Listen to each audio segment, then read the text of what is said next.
Bom dia, vamos iniciar nossa aula de Geografia do 7º ano. Primeiro vamos fazer uma rápida oração. Santo Deus, te agradecemos por mais uma vez estarmos na tua presença. Obrigado por tudo que tens feito em nossas vidas, pela tua proteção, pelo teu amor infinito. Tu possas abençoar de forma especial neste novo dia. Te agradecemos em nome de Jesus. Amém. Bom, vamos falar hoje sobre a vegetação brasileira. Na verdade, os tipos de vegetação. Bom dia novamente. Nossa aula hoje está com referência na aula 17 e 18 da ementa. Nosso referencial bibliográfico está no livro da página 46 a 52 e em anexo lá no Eclésio nós temos uma atividade. Vamos dar continuidade à nossa aula, especificamente falando sobre os tipos de vegetação que encontramos dentro do território nacional. Bom, antes disso, nós precisamos entender o que forma o geossistema, o que é o geossistema. São aspectos ou características específicas de cada bioma brasileiro.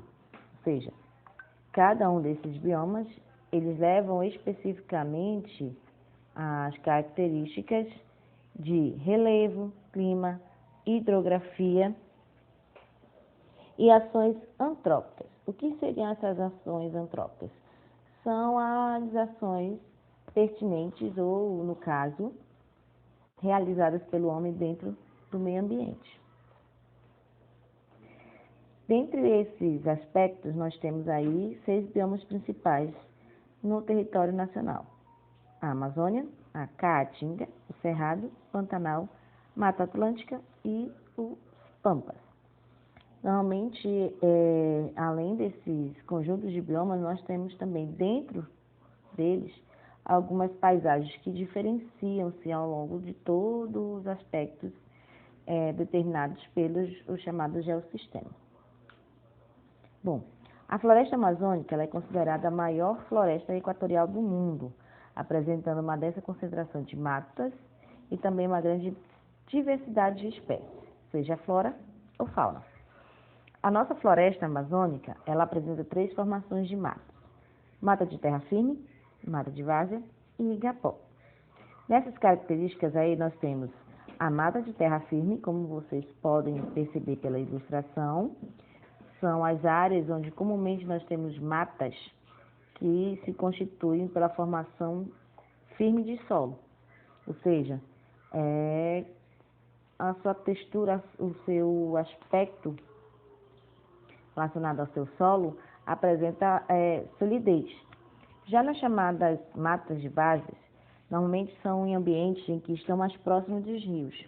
Em determinadas épocas do ano, ou seja, quando o nível de pluviosidade é maior, a tendência é esse rio encher e essa floresta vai ser encontrada em áreas onde vai ocorrer esses alagamentos. Já nas chamadas áreas de mata de igapó, elas vão apresentar características de vegetais que se adaptam às áreas já alagadas. Independente do ano ou da estação do ano, essa formação de mata ela estará dentro de áreas alagadas. Vamos lá. Na questão do cerrado, nós temos aí como características como sendo o segundo maior ecossistema. Sua biodiversidade ela abrange aí cerca de 22% do território nacional, ou seja, de tudo que agrega o território brasileiro, 22% é constituído de cerrado. Dentro desse aspecto, nós temos um clima tropical e as estações bem definidas. Lembrando o seguinte, por ser uma área de grande abrangência, existem vários tipos de paisagens constituídos dentro do próprio cerrado, ok? Nós temos aí aspectos que vão ser agregados de forma positiva ou negativa, principalmente aquelas que vão ser voltadas para a economia do país. Então, bora lá entender como é que funciona essa questão. Nas áreas consideradas matas de galeria, por exemplo, é bem comum nós encontrarmos áreas ou formações florestais mais próximas aos rios. Essas áreas aí também são consideradas ou constituídas como as matas ciliares. Ou seja, infelizmente, qualquer ambiente que nós encontramos hoje, a presença de rios, é de tendência à exploração dessas áreas. E para que essa exploração aconteça de forma positiva, o homem, ele desmata, ele retira toda a vegetação que fica às margens desses rios, ok? Outro aspecto importante que a gente consegue perceber são as áreas de campos limpos ou campos sujos. Como assim? São áreas que normalmente elas são utilizadas para exploração agropastoril, ou seja, são terras que naturalmente possibilitam a sua exploração para a produção agrícola ou para a produção pecuarista. Ou seja, o homem passa a explorar de forma mais básica essa terra, que não apresenta tantas formações florestais abrangentes, facilitando esse trabalho de exploração do solo.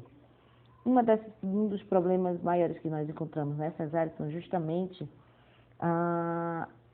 o desmatamento e a exploração do solo, como por exemplo a constituição das chamadas vossorocas, que são desgaste natural do solo e abertura de pequenos sulcos ou de pequenos a grandes buracos que vão constituir a poluição do solo e, consequentemente, a poluição dos chamados lençóis freáticos, ou seja, quanto mais se explora a terra, mais ela vai sofrer, ok? Mas existem tantos outros aspectos comuns dentro do cerrado. No próximo bioma, nós temos aí a Caatinga. Vocês estão rindo por causa do nome, eu sei. Mas a Caatinga, ele é um bioma característico da região nordestina. Ou seja, de todo o território que forma o Nordeste brasileiro, 70% desse território é constituído por esse bioma, que apresenta o clima tropical semiárido e principalmente a irregularidade de chuva, ou seja, vai haver uma falta de chuva na região. E essa falta de chuva, o processo de estiagem, ela pode durar meses. Digamos assim, por exemplo, de um ano, 12 meses constituídos, é bem comum chover somente em 2 meses e ao longo de 10 meses haver uma falta de chuva na região. Nesse aspecto aí, nós vamos conhecer aquilo que nós entendemos como os rios intermitentes. O que seriam esses aspectos aí? São áreas onde comumente nós encontramos os rios. Por conta das longas estiagens, esse rio vai secando até desaparecer. Isso quer dizer que o rio morreu? Não. Por quê? Porque quando volta o ciclo e a presença da chuva dentro da região, esse rio ele vai ressurgir, ele vai voltar a fluir. Então, são rios denominados de temporários ou intermitentes.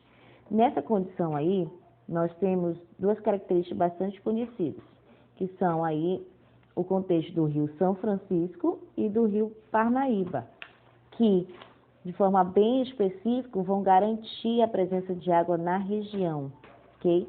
Eles, digamos assim, que eles são os principais, que constituem uma certa fluidez de água dentro da região, porque eles vão ser permanentes, eles não vão desaparecer.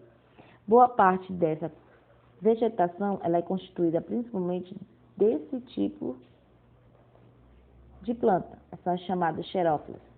Elas são adaptáveis a climas quentes, secos e com falta de chuva, no caso, água. Elas conseguem fazer um armazenamento no interior da sua planta, né? A questão do abastecimento da água, fazendo com que a planta sobreviva por mais tempo sem chuva. Bom, realize seus estudos, anotem aí as suas dúvidas. Qualquer coisa pode me procurar e até a próxima.